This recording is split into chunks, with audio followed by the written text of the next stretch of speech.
Para resolver un sistema de fuerzas concurrentes espaciales o no coplanares como el que se ve en la figura, tenemos distintas alternativas. Siempre la resultante será la suma vectorial de todas las fuerzas y cada una de las fuerzas tendrá sus correspondientes componentes y obviamente la fuerza F1 será la suma vectorial de las componentes horizontal a lo largo del eje X, horizontal a lo largo del eje Y y vertical a lo largo del eje Z. Lo mismo ocurriría con F2 y F3. Por otro lado, la resultante también sería la suma vectorial de las resultantes en X, en Y y en Z. Y cada una de estas resultantes no es ni más ni menos que la suma de las componentes en X de las tres fuerzas me da Rx.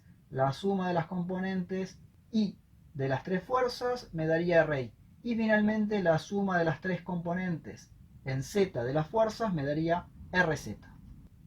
Aquí podemos tener presentadas a las fuerzas de dos maneras. La forma más sencilla sería en la cual cada una de estas tres fuerzas está expresada como un vector donde cada una de estas componentes tiene el versor correspondiente. Es decir, F1x tendría un valor numérico y el versor y. F1y otro valor numérico y el versor j. Y finalmente F1z tendría su valor numérico con el versor k. Lo mismo ocurriría con F2 y F3.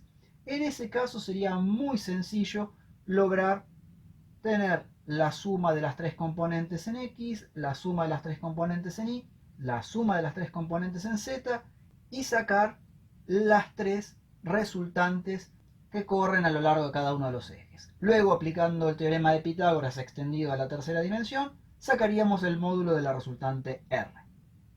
Por supuesto que esa forma, que es bastante sencilla, también puede ser complementada por aquella en la cual nos presentan a cada una de estas fuerzas con su módulo y con los ángulos que forman cada una de ellas con los ejes que tenemos aquí, los ejes principales X y Z. Entonces, por caso, tendríamos que tener que F1 está definida por su módulo y el ángulo que forma con el eje X, por ejemplo alfa, el ángulo que forma con el eje Y, por ejemplo beta, y el ángulo que forma con el eje Z, por ejemplo gamma. Y para sacar F1x necesitaríamos calcular F1 por el coseno de alfa, para F1y, F1 por el coseno de beta, y finalmente para F1z, F1 por el coseno de gamma. Por supuesto que necesitaríamos tres ángulos para F2 y otros tres ángulos para F3 para poder calcular cada una de estas componentes que se ven aquí.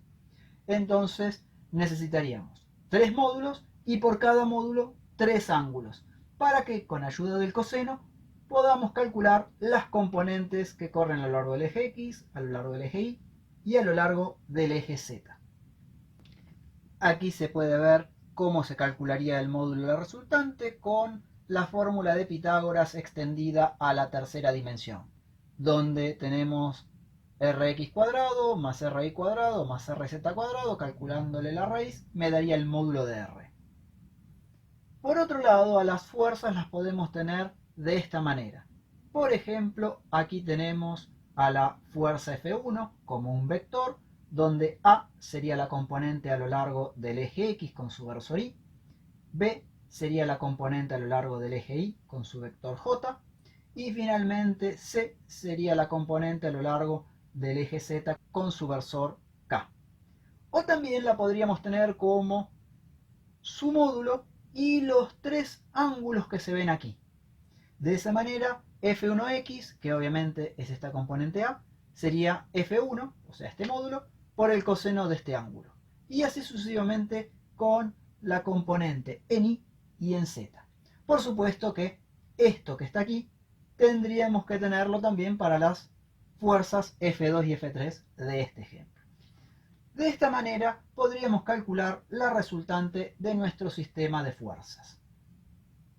Hay algo que resulta evidente, y es que si nosotros trabajamos con esta forma vectorial donde tenemos las componentes a lo largo de cada uno de los ejes, cuando tengamos finalmente la resultante con sus tres componentes será muy fácil determinar cuál es la dirección.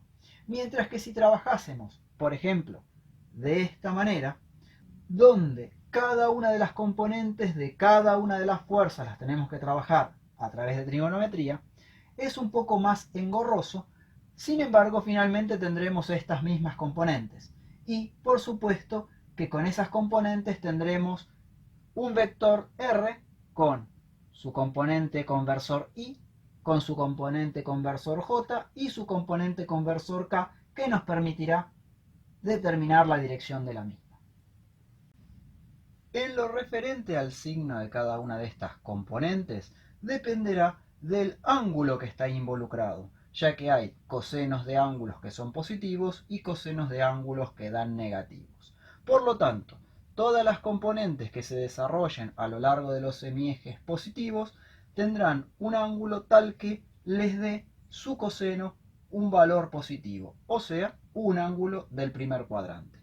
Mientras que todas las componentes que estén en los semiejes negativos, es decir, en la z, y y x negativos, tendrán ángulos tales que sus cosenos den valores negativos, por caso ángulos del segundo cuadrante.